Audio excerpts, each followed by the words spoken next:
د افغانستان دوه مهم لوبغاړي اصغر افغان او راشد خان لیدنې له سیاسیونو سره ډیرې شوې. څو ورځې وړاندې راشد خان له خوشحال سادات سره ولیدل او بیا د هغه نه څو ورځې بعد یې د امنیت شورا مشر حمدالله محب سره لیدنه درلوده. امنیتي ځواکونو دوی ته ډاډ ورکوه. مسله دلته ده چې دغه دوه لوبغاړي له دولته څه غواړي. ځینې پټې سرچینې وایي چې اصغر افغان غواړي چې د کرکټ بورډ رئیس شي.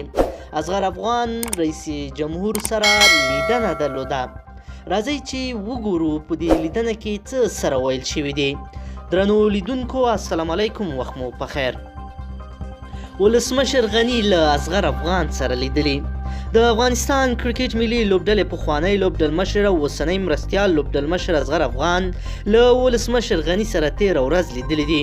دغه لیدنه په ارګ کې ترسره شوې ده، خو نه هم د ارګ له لوري او نه هم د اصغر افغان له لوري په دې تړاو څه ویل شوي چې ولې دواړو لیدلي او په کومه موضوع خبرې کړې دي.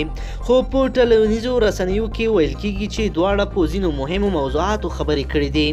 په کابل کې د شپږیزې کرکټ لیګ پای ته رسیدو وروسته د افغان کرکټ ملي لوبډلې لوبډلمشر راشد خان او اصغر افغان د ملي امنیت شورا له سلاکار ډاکټر حمدالله محب سره هم لیدلي وو. نوموړي همدا راز د دواړو نه مننه کړې ده چې د هیواد د ولس ته یې خوشحالي راوړې او په نړۍ کې د افغانستان نوم او درې رنګه بیرغ ځلولی دی. هغه همدا راز دواړو ته ویلي وو چې حکومت یې تر شا ولاړ دی او په هره برخه کې به ورسره مرسته کوي.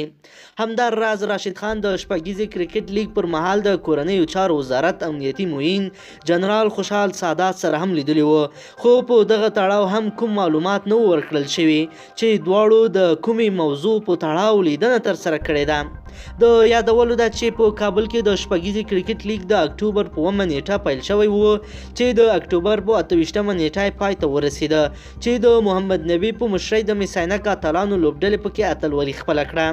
همدا راز افغانستان په راتلونکو میاشت کې د ویسټ انډیز سره 3 شل ورځې 3 یو ورځنۍ او یو ټیسټ لوبه ترسره کوي چې دا لوبې د افغانستان په کوربتوب په هند کې ترسره کیږي.